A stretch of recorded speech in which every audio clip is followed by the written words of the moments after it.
سبيل الدموع سبيل مريح تنهدى يا صاحي كي تستريح وبث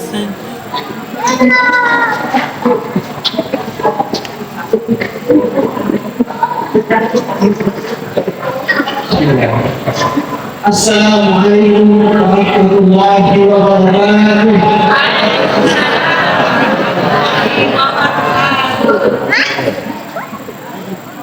الحمد لله القائل يا أيها الذين آمنوا اتقوا الله ولتنظر نفس ما قدمت لغد واتقوا الله إن الله خبير بما تعملون. الحمد لله الذي أرسل رسوله بالهدى ودين الحق ليظهره على الدين كله ولو كره المشركون. الحمد لله الذي خلق السماوات والأرض في 6 أيام ثم استوى على العرش ما لكم من دونه ولي ولا شفيع أفلا تتذكرون. اللهم صل وسلم على سيدنا محمد وعلى آله وأصحابه ومن تبعهم بإحسان إلى يوم الدين. وقال النبي صلى الله عليه وسلم كل أمتي يدخلون الجنة إلا قيل ومن يأبى يا رسول الله من أطاعني دخل الجنة ومن عصاني أو كما قال رسول الله صلى الله عليه وسلم. Alhamdulillah sahibul kiram sahibul baik pengurus masjid dan calon-calon masyhur dari Allah Subhanahu wa taala, ibu-ibu yang dikasihi oleh Allah Subhanahu wa taala.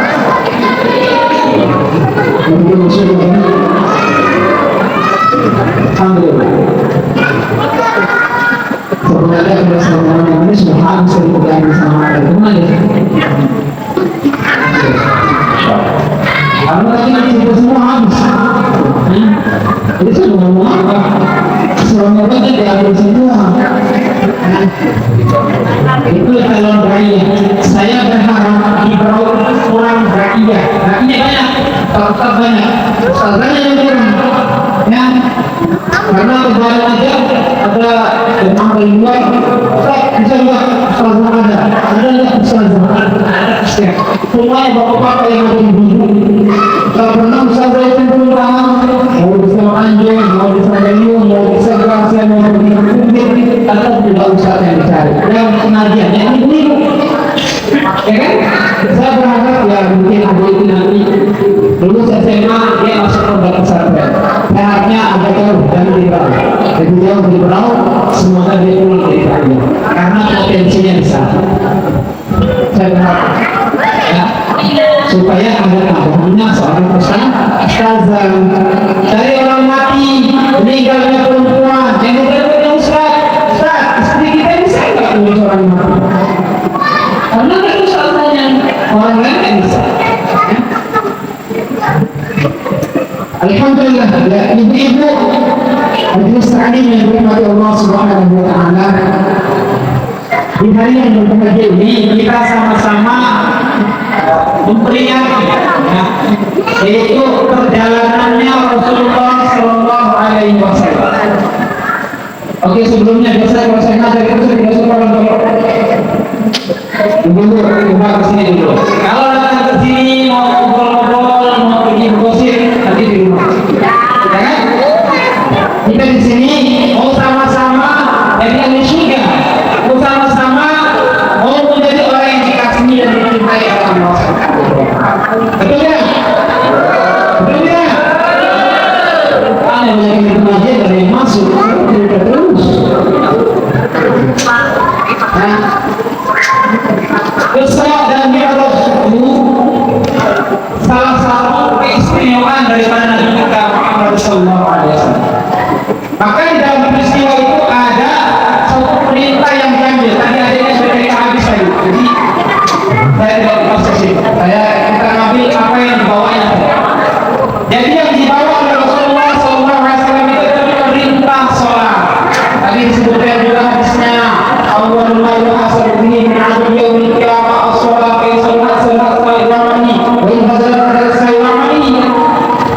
dibacakan hadisnya juga.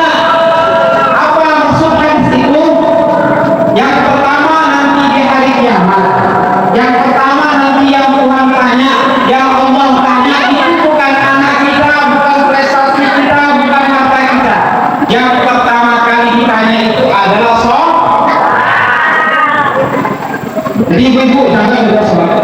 Kenapa? Wa in sholuhat ini. Kalau sholat kita itu bagus, maka bagus semua. Wa in fasadat ini. Kalau dia rusak, maka rusak semua. Maksudnya kalau sholat kita tidak tepat waktu, bolong-bolong, apalagi tidak sama sekali, tapi dia rajin sedekah, rajin dia rajin dia apa? Semuanya dia berdoa sepanjang hari, tapi sholatnya bolong-bolong, sholat doanya terus. Doa kita ibu-ibu, saya kasih ibu-ibu, perempuan itu kalau dia berdoa lebih baik daripada 70 wali. 70 wali. Wanita solehah kalau dia berdoa itu lebih baik daripada doanya 70 wali. Satu wali kalau dia mengatakan kemudian. Nah, perempuan yang solehah yang jaga martabat suaminya, jaga dirinya, auratnya dia jaga sholatnya, ketika dia berdoa lebih baik daripada doanya 70 wali. Hati-hati dengan ibu kayak begini yang sebab doanya 70 wali. Maka bagaimana hari ini kita mengambil ibrahnya? Orang nih, kalau kita lihat ya, sepanjang kita pengajian, sepanjang saya, orang-orang itu punya pertanyaan satu selalu masalah sholat. Ustaz, gimana caranya kita sholatnya khusyuk? Benar? Ustaz-ustaz kalian itu juga begitu, terminta pada betul. Sehingga apa? Pembahasan itu tidak ada habisnya. Tanya Ustaz sana, jawabannya lain. Tanya Ustaz sini, penjelasannya lain. Tanya Ustaz sana, penjelasannya lain. Jadi mana yang kita mengikuti? Berkenaan dengan sholat ini supaya sholat kita khusyuk. Allah itu turunkan perintah sholat dulu. Jadi kita dulu sholat saja dulu. Tidak usah sholat aja dulu. Kenapa nggak sholat? Kamu kalau sholat bayang-bayang sama bayang sini. Sholat aja dulu. Urusan terima itu urusan Allah. Kita sudah lepas tanggung jawab. Kita sekarang bingung sholatnya mau khusyuk seperti apa. Sahabat-sahabat Nabi Sallallahu Alaihi Wasallam itu kenapa sholat mereka khusyuk? Karena mereka merasakan manisnya sholat. Mereka merasakan manisnya sholat. Apapun amal kebaikan, kalau kita rasakan manisnya, kita senang lakukan. Senang kita lakukan itu. Kenapa hari ini orang itu susah sholatnya khusyuk? Karena tidak ada manis-manisnya sholatnya. Bagaimana manis? Orang lagi azan, Allahu Akbar, Allahu Akbar, kita lagi nerima. Kita di acara kawinan. Kita mulai masalah khusyuk. Kita dengar azan saja, tidak ada kesan dalam diri kita.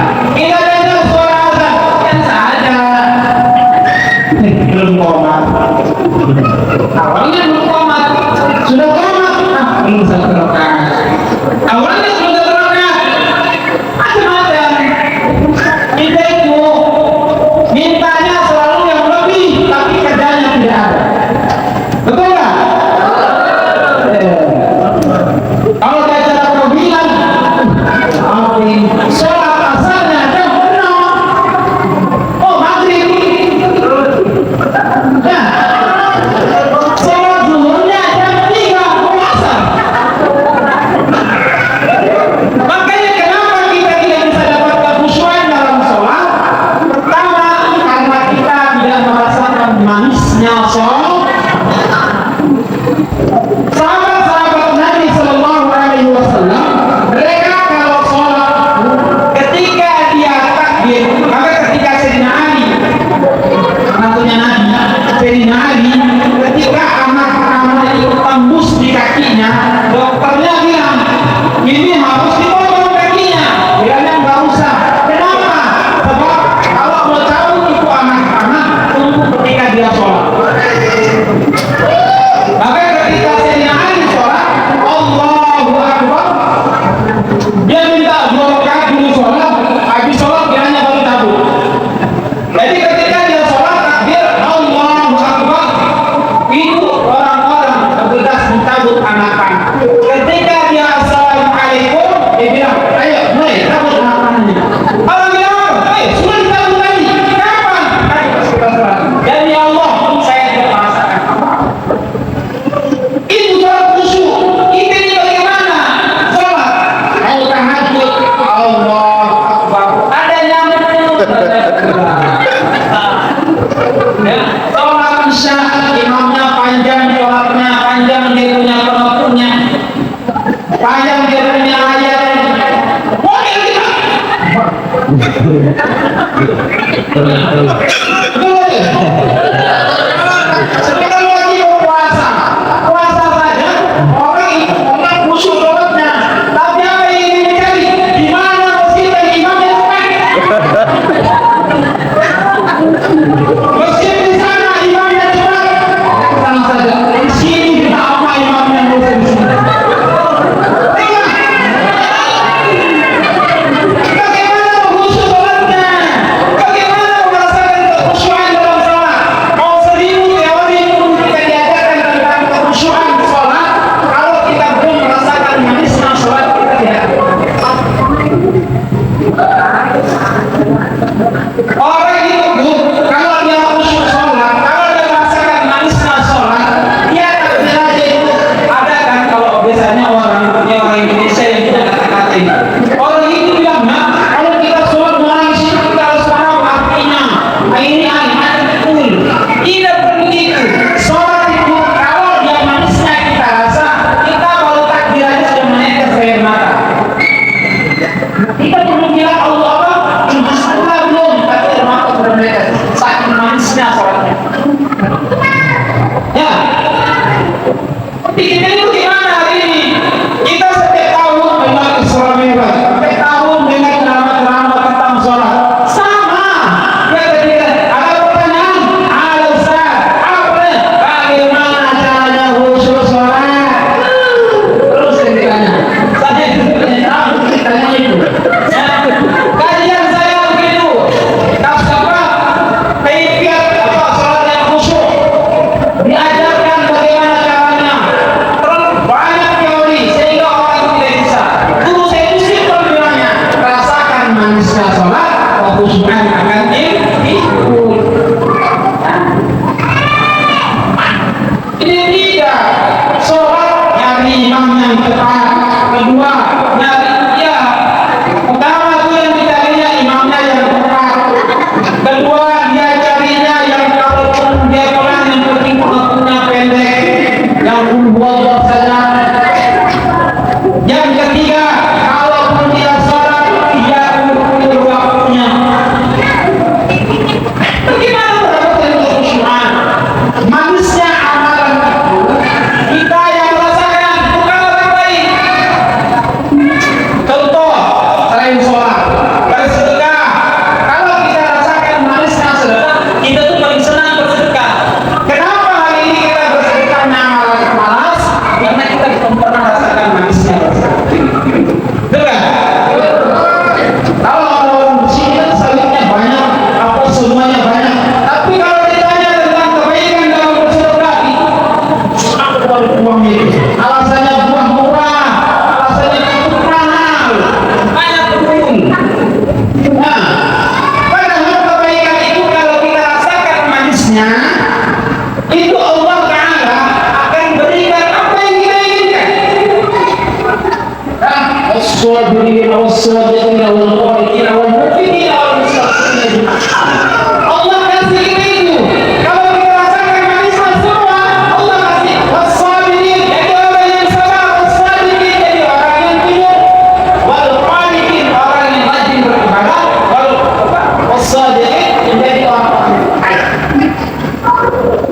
Kita tadi minta semua baca Quran pun asal baca, ya kan? Baca Quran pun asal-asal baca. Yang kedua, jangan dibaca tunggu ada orang mati baru baca Quran. Bukan tetangga mati, itu bersama. Itu aja Quran. Kenapa ini? Ini penyakit kita ini orang Asia.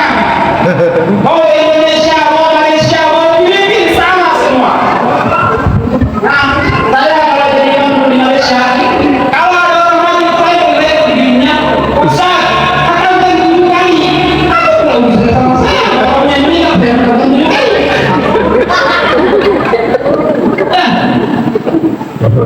Banyak orang mati baru kita cium di dalam baca Quran. Padahal masa hidup kalau dia baca Quran enak. Betul nggak Ibu? Kalau kita rasakan manisnya semua amal itu mudah kita buat. Ibu tahu nggak? Kalau orang berpapi itu seperti apa? Saya kalau lihat cara berpapi itu, ya, karena ini kan yang paling dipakai itu kan kami ustaz-ustaz nih, ya kan? Kita jadi sebagai orang kampung, orang kota, rakyat. Dia panggil pasti kita. Yang kami lihat ini adalah kebanyakan kerugian dan kegagalan. Kenapa?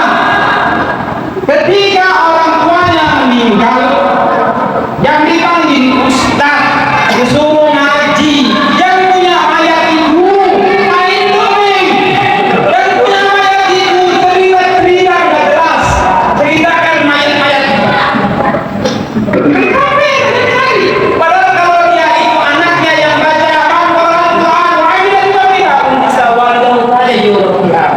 kalau anaknya yang baca maka orang tuanya dapatkan mahkota. Ini kalau saya yang baca saya dapat, kalau saya yang dapat.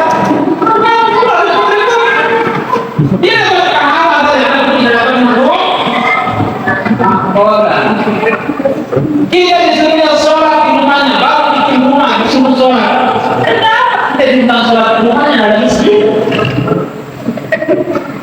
Baru bikin rumah, baru panggil ustaz, bisa dibangun rumah saya. Itu sebenarnya apa yang saya bangun situ?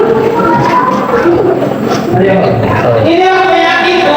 Makanya kita belajar manisnya amal itu kalau kita lakukan biasa kita tidak perlu suruh orang lain. Kita bersedekah tidak perlu cari orang lain. Sedekah itu harus orang lain ke anak kita, ke istri kita. Istri kalau dikasih sedekah, ini bapak-bapak. Kalau kita kasih uang ke istri kita, ya itu dia lebih 700 kali lipat daripada orang luar. Ke anak kita, makanya juga lagi besar. Nah, kita yang disuruh menyantuni anak yatim, kasih orang miskin. Tapi kita bisa melakukan orang di rumahnya. Nah, ini semuanya mau supaya orang lain puji. Jadi kita amal itu kita tidak dapat manis, yang kita dapatkan pahit. Sholat kita tidak dapatkan manisnya, sedekah kita tidak dapatkan manisnya, baca Quran kita tidak dapatkan manisnya. Yang kita dapatkan semuanya pahit. Mau nggak rasakan manisnya semua? Bersedekah itu dengan benar, baca Quran dengan benar, sholat itu dengan benar, supaya apa? Kita yang merasakannya bisa lebih taat. Wasta'inu bis-sabri was-salah. Kita disuruh oleh Allah minta pertolongan itu lewat sabar dan sholat. Sekali kita ini pernah nggak buat begitu? Pernah nggak kita minta tolong lewat sholat? Minta tolongnya pas mau kawin karena aku nangis istiqoroh. Sholat itu bukan hanya istiqoroh, sholat itu banyak. Contohnya kita tadi melakukan dosa, mungkin satu hari ini kita terlalu banyak bergosip, ya udah sekarang kita sholat tobat, ya kan?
kita tinggalkan. Yang penting pertama, sholat itu sunnatul huda. Yang itu adalah mana sholat itu awal waktu. Kalau ibu-ibu di rumah, kalau bapak-bapak di masjid, ibu-ibu kalau sholatnya di rumah, kenapa pahalanya besar? Kalau di ruang tamu pahalanya lebih besar daripada di dalam kamar. Sholatnya ibu, kalau di ruang tamu di dapur itu pahalanya lebih besar di dalam kamar. Semakin tersembunyi sholat perempuan, semakin besar juga pahala. Kalau di masjid kita Ustaz boleh, boleh. Perempuan di masjid apa yang mana? Syarat yang empat. Perempuan di masjid syarat yang empat. Pertama, datang terakhir, pulang paling awal.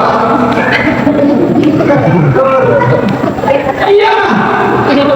Syaratnya perempuan di masjid, datangnya paling akhir, pulangnya paling awal. Jangan dia yang paling awal, datang pulang. Nah, itu syaratnya boleh mas. Kalau sholat masjid beda dengan Idul Fitri ya. Idul Fitri pun begitu. Idul Fitri kan sholat paling belakang, dia habis sholat langsung pulang. Jangan stay di dalam masjid. Ini hanya sholat dulu di pintunya yang keluar di situ juga tuh.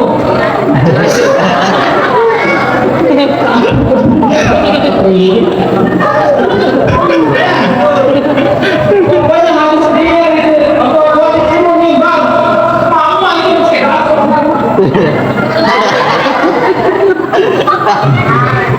Sering ngeliat dulu. Tapi saya kalau buat itu di mana saya itu itu. Apaan? Yang kedua, dia wanita paling jelek di kampungnya. Ya sudah kalau seperti itu. Syarat kedua, perempuan itu boleh berdosen. Dia yang paling jelek di kampung.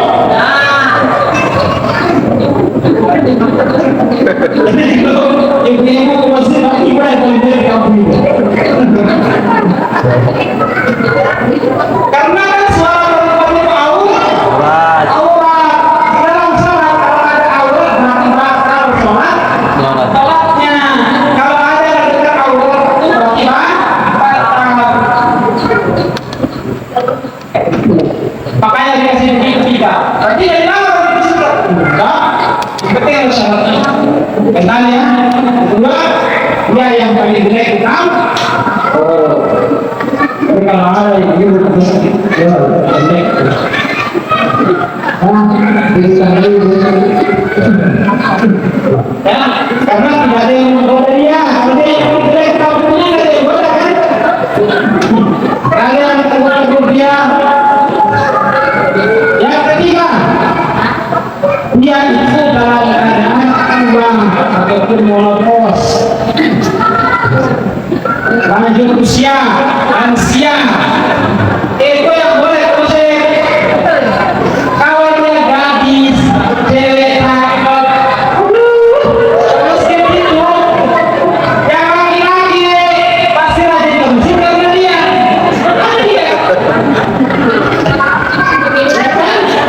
Lagi orang yang nikah suka kita lihat terus di yang paling keren. Kami akan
olahraga.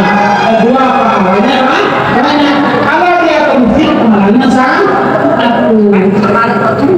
Kalau di rumah berapa? 27. Enak di rumah atau di masjid? Enak di rumah atau di masjid? Jadi salah satu 27. Orang yang satu-satu ini, bapak-bapaknya malah suka di rumah sholatnya, suka di masjid ya. Bapak-bapaknya sholatnya di masjid. Kalau di kebun, pahalanya beda. Sholatnya orang di kebun dengan di masjid lebih besar pahala di kebun. Beda kan? Kenapa kalau di kebun? Tapi dia harus azan. Jangan di kebun mereka sholat ini, tapi sholatnya yang berapa? Jam 6. Habiskan satu ini. Setelah itu dia jangan dengar suara azan kita azan juga di situ. Kalau tidak sempat kita pulang. Kalau kita niat di dalam kebun itu kita lama. Ingat niatnya kita ini niat. Kalau niatnya sebentar pulang. Tapi kalau kita niat lama menyelesaikan masalah, maka sholat boleh di kebun dengan cara kita azan, kita iqamah. Lalu pahalanya beda dengan masjid. Ya, jadi kita belajar supaya kita tahu di mana kita sholat. Orang sholat di pasar itu sama seperti di rumah. Di toko sama seperti di rumah. Tapi kalau di hutan belantara dia berbeda dengan masjid. Aturannya kalau kita mau sholat.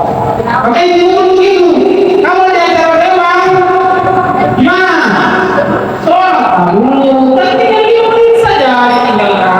Jangan pula kita ingin hadis lewat kalau kita sholat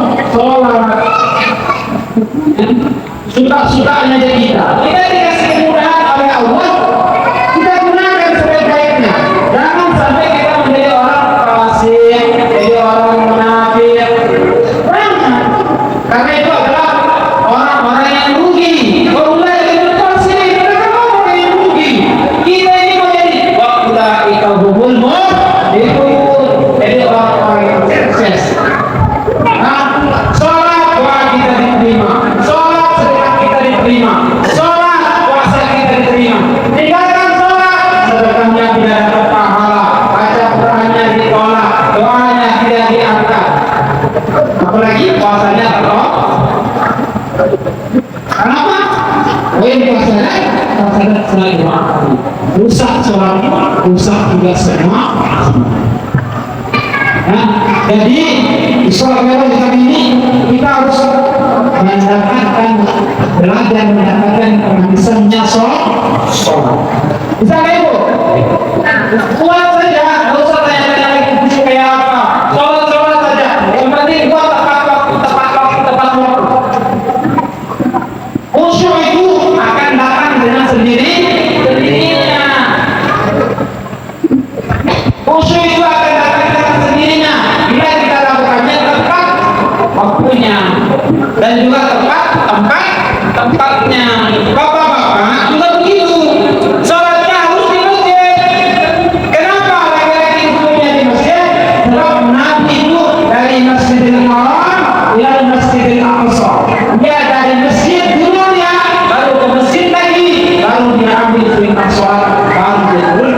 Makanya perintah sholat adanya di masjid. Buat laki-laki. Nah, kenapa begitu? Adil enggak tetangga dengan kita? Kalau laki-lakinya di masjid pahalanya 20.000, kenapa kok perempuan dapat 1? Adil, sebab perempuan disuruhnya di rumah. Kenapa nanti dilarang? Sebab zaman itu sahabatnya banyak yang ke masjid. Tapi bagaimana caranya? Suami-suaminya yang berisik, istrinya ke masjid. Karena mau tanyakan Nabi yang banyak. Kenapa bilang? Ini perempuan ke masjid dulu dilarang lagi, tapi suami-suami yang berisik. Para suami itu berisik oleh istrinya ke masjid.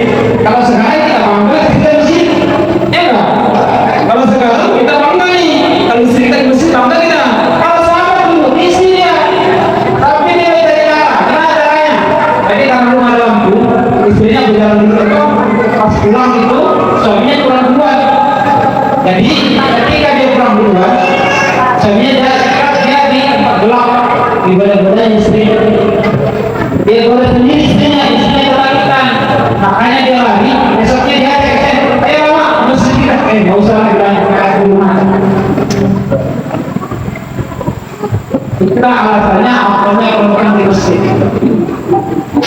Kalau kita bahagia kita juga dengan tangan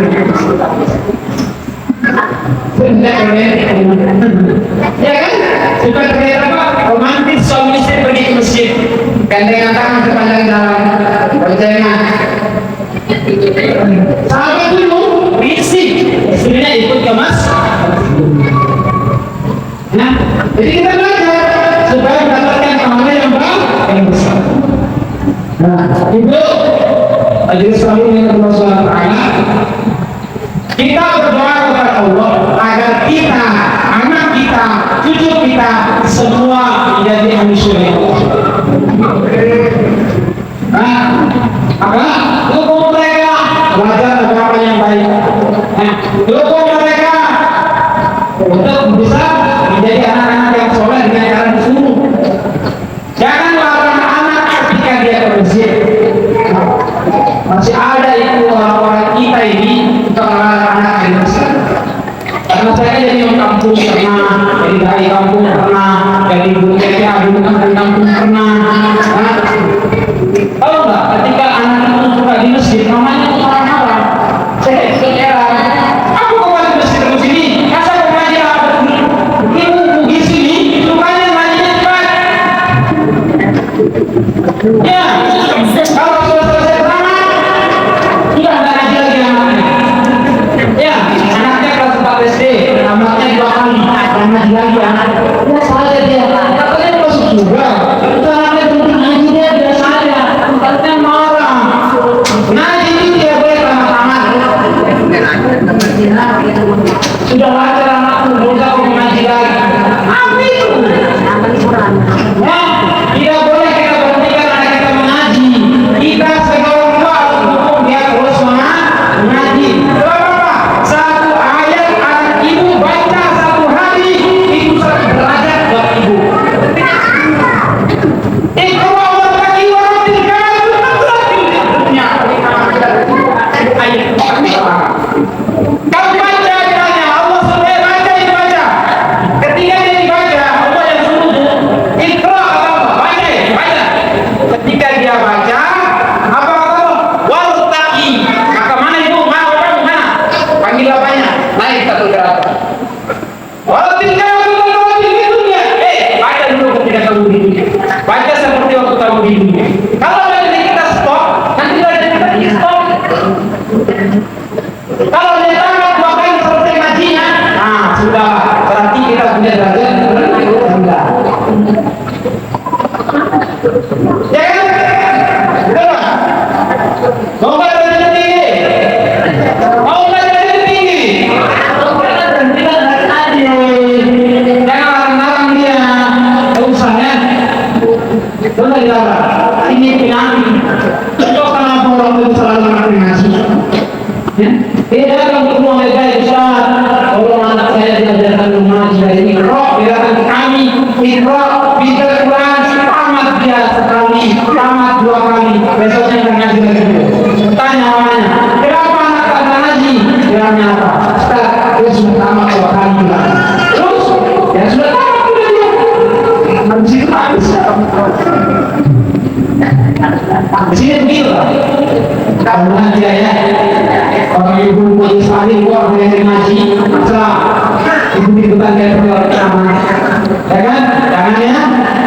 Tetap jadikan anak kita adalah mahkota kita, derajat kita. Semua yang kita sholat, Allah SWT beritahu wa'mur ahlaka bis-shalat wastabir 'alaiha. Ini sih wa'mur ahlaka bis-shalat. Perintahkan jangan ulah kita ini malah marah-marah kita kalau kecil biarkan dia suasanakan. Kalau nggak bisa di rumah kita kasih dia ke masjid buat suasana ya supaya kan dia terbiasa sholat. Ini anak sudah baik tidak tahu sholat, anaknya sudah menstruasi nggak tahu baca sholat. Allah kita orang Islam begitu. Saya punya malam itu, saya ambil anak tahun saya ambil. Saya masukkan sekolah, masukkan di pondok itu ketika dia sudah menstruasi ITB. Saya ambil, apa yang hebat, dia umur 11 tahun sudah hafal 15 juz. Wah, bapaknya tidur, mamanya tidur, udah bapaknya muslim. Ketika dia masuk Islam, ambil masukkan dia di sekolah. Di situ dia hafal 15 juz, umur 11 tahun. Dia sudah jadi ustazah umur 14 tahun. Sekarang apa dia? Kita lahir, bapaknya Islam, ibunya Islam, anaknya lahir, dan Allah diajarkan, pasti terkait dari sekolah. Kan malu, ya, malu itu, malu nggak kita? Makanya saya belajar malu dari orang lain. Saya buat dulu, saya maunya kalau orang ini buat dia, gimana caranya? Dia non muslim, saya akan kasih masuk Islam, habis itu saya akan sekolah MTK. Anaknya itu yang non muslim itu ibu, ya, ada anaknya sekarang besar sudah umur 25 tahun, itu 12 tahun di pondok pesantren di Jawa. Dia pulang sholat kita unik dia. Orang Berau, lahir di Berau, sekolah, tapi di sana unik. Padahal dia apa? Lahir muslim. Allah, masa kita sama orang non muslim jadi cerdas yang non muslim sekali jadi muslim cerdas. Kenapa kita yang lahirnya muslim tidak tahu apa-apa? Ngaji nggak bisa, sholat nggak bisa. Allah dari orang tuanya, makanya masukkan dia. Ya, saya kali bro. Jangan bilang masuk pondok pesantren menjadi apa? Jadi kami menjadi apa? Kami pesantren ini apa? Bukan usaha profesi, usaha kami dapat gelar. Profesi kami tetap ada. Saya dari perusahaan, saya dari kantor.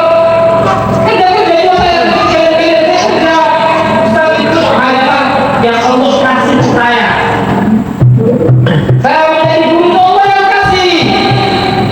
Bukan saya dapat bimbing saja. Mondok dulu, harus mondok dulu, lalu saya bisa jadi ustaz. Sekarang kita mau gimana? Saya orang tua saya bisa semua, tapi orang tua yang larang saya mondok, orang tua saya tidak saya mondok. Apa? Maka supaya kita semua sama-sama mendapatkan kebaikan di dunia dan di akhirat, maka semua kita perintahkan mengadakan perintah Allah. Asalkan manusia sholat, asalkan manusia sedekah, asalkan manusia Quran, maka hidup kita akan bahagia di dunia dan di akhirat. Ya, jangan pernah anggap orang di pondok itu pulang jadi perebut masjid, pulang jadi penjaga ikhtiar. Tidak. Kami belajar itu bukan untuk jadi guru TPA, tapi kami belajar untuk diri kami sendiri dan kami mau bermanfaat untuk orang lain. Karena dia sama seperti suami-suami ibu-ibu, saya itu tidak juga. Nah, kalau saya tidak tahu, saya pulang. Saya bekerja di sekolah, pondok, dan gitu. Bahkan sekarang sudah buka pondok sendiri. 5 tahun saya di Berau, 5 tahun saya berusaha untuk cari lokasi. Alhamdulillah punya pondok sendiri. Dulu ngajar di sekolahnya orang punya sekolah saya ngajar, orang punya pondok saya ngajar. Begitu aja dulu. Tapi alhamdulillah 5 tahun berjalan, buka pondok sendiri. Saya bukanya pondok kampus Al-Sobir untuk anak SD. Tinggal Tanjung. Alamatnya Mujari Kedua di Tanjung di depan Kesal. Nah, santri saya baru 10 orang. 10 orang yang niat baru 2 orang atau 3 orang. Tapi yang 3 orang itu yang niat baru kelas 3 SD, apalagi sudah 13, ada yang 15 juz 3 SD. Kan begitu. Ya. Jadi kita itu harus berpotensi. Nanti akan kayak gitu apa?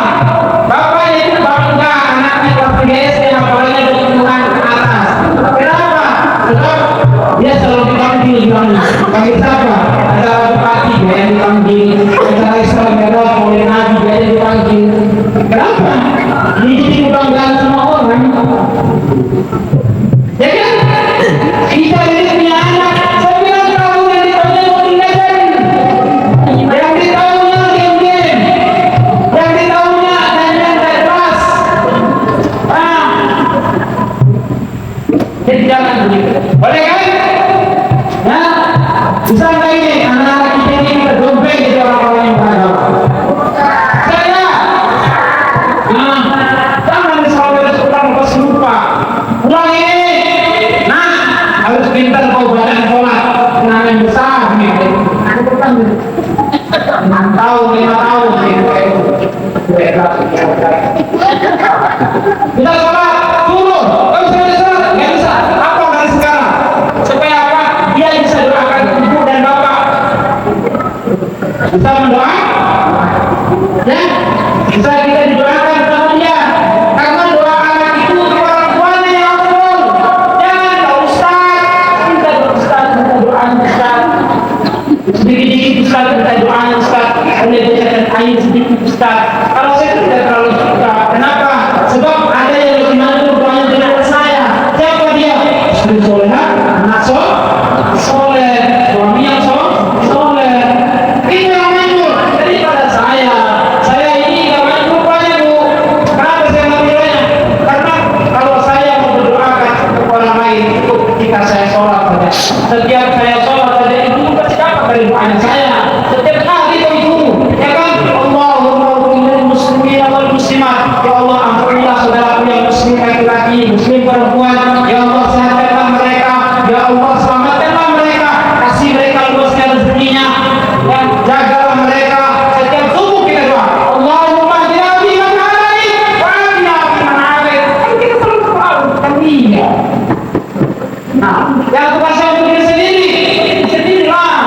Sudah kita kalian mengandalkan diri sendiri untuk selamat. Jangan cari orang lain. Jangan sedikit-sedikit ustaz, sedikit pak kiai. Ini kenapa kalau begitu? Ya, belajar. Saya ini doanya dikabulkan. Saya ini doanya diterima. Gimana caranya? Solehkan diri, solehkan anak, solehkan keluarga. Barulah Allahumma ya, kata kita apa? Allahumma inni as'aluka tawfiqal umur bi ta'ati bil amal salih. Allahumma inni as'aluka tawfiqal umur bi ta'ati bil amal salih. Ya Allah. Ya. Allahumma inni as'aluka tawfiqal umur ya Allah panjangkan aku bil amal salih untuk beramal saleh. Ya. Nah, doakan diri sendirinya. Doakan. Minta sama anak-anak. Nah, kau sudah bisa sholat, oh aku sholat ini doakan kamu. Nah, itu yang betul. Ibu anaknya sudah besar, anaknya sudah kawin. Nah, rajin-rajin kau sholat, doakan mama supaya sehat. Nah, suami punya istri, saya sholat rajin-rajin. Doakan abang supaya abang selamat pulang bawa jangan mencari suami pergi kerja, kita malah bingung-bingung di rumah ngapain, baring-baring, tidur-tidur, terus apa lagi keluar bergosip, habis itu pulang terus memasak. Doakan suami kita, ya toh? Baca Quran, tanyakan zikir banyak. Bisa ibu? Bisa ibu? Bisa bapak?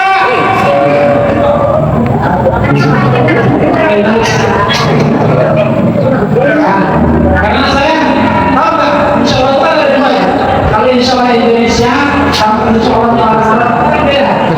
Kalau insya Allah Indonesia itu dua aja, ya atau tidak. Insya Allah itu, insya Allah. Saya tidak, insya Allah ya. Kalau anak, insya Allah saudara. Kalau kita, insya Allah tidak, atau tidak. Maka lihat itu ya, anak-anak diperhatikan. Bisa enggak dia baca sholat? Bisa tidak dia praktek lewat sholat? Bisa enggak dia baca sholat? Itu yang paling penting sekali kita kenalkan. Supaya apa? Dia bisa mendoakan diri. Ya, jadi ketiga, wa'mur ahlaka bis-shalah wastabir benar juga. Allah sendiri yang bilang ini tentang perintah sholat. Allah sendiri yang kasih tentang sahabat. Allah sendiri yang kasih tentang rezeki. Aku yang kasih kamu rezeki kata Allah. Aku yang kasih kamu rezeki kata Allah. Dan kita sekarang ini kalau mau sholat, tak usah lagi minta rezeki. Minta bagaimana kita dilapangkan. Allahumma inni as'aluka al-umur bi-ta'ati bil-amal shalih. Nah, sama juga bacanya Allahumma inni as'aluka al-umur bi-ta'ati bil-amal shalih. Semoga kita dikabulkan oleh Allah Subhanahu wa taala. Karena Allah sudah maha. Saya tidak main di sini, tahu nggak? Kemarin boleh bilang ada satu kedatangan tamu di sini kosong. Mana lagi? Kasih tahu bilang besok. Saya ke belakang. Ya. Jadi saya alhamdulillah mudah-mudahan saya ini berbicara untuk diri saya sendiri yang bisa amal apa yang tadi. Semoga saya istiqomah menjaga sholat saya supaya bisa doakan ibu semua, supaya bisa doakan bapak-bapak semua. Semoga kita semua dapat hidayah dari Allah Subhanahu wa taala. Kita sama-sama berdoa. Bismillahirrahmanirrahim. Alhamdulillahirabbil alamin. Bisyakirin hamdan na'imin. Hamdan yuwafi ni'amahu wa yukafi mazidah. Ya Rabbana lakal hamdu kama yanbaghi li jalali wajhikal karim 'azim sultanik. Allahumma shalli 'ala sayyidina Muhammad wa 'ala ali sayyidina Muhammad. Allahumma ij'al jam'ana hadha jam'an marhuma wa tafarraqana min ba'dihi tafarruqan ma'suma.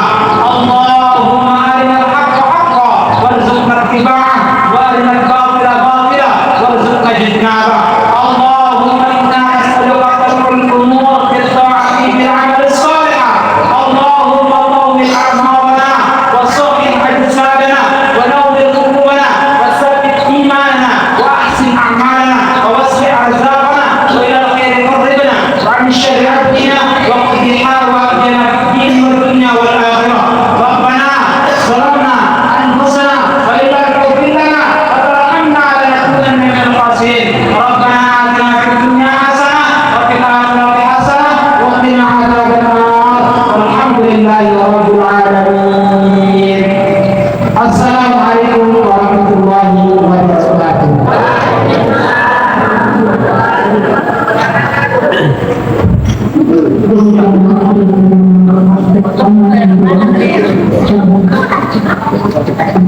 Semoga kita dapat mengerti dan dapat aplikasikan dalam kehidupan kita sehari-hari sehingga dapat mendapatkan yang kita dengan terakhir berdoa kepada akhirnya kedua adalah hari ini semoga hari ini kita dapat memberikan pembelajaran yang saya sedang semua orang untuk membayar terima kasih dan memohon maaf dari teman-teman saya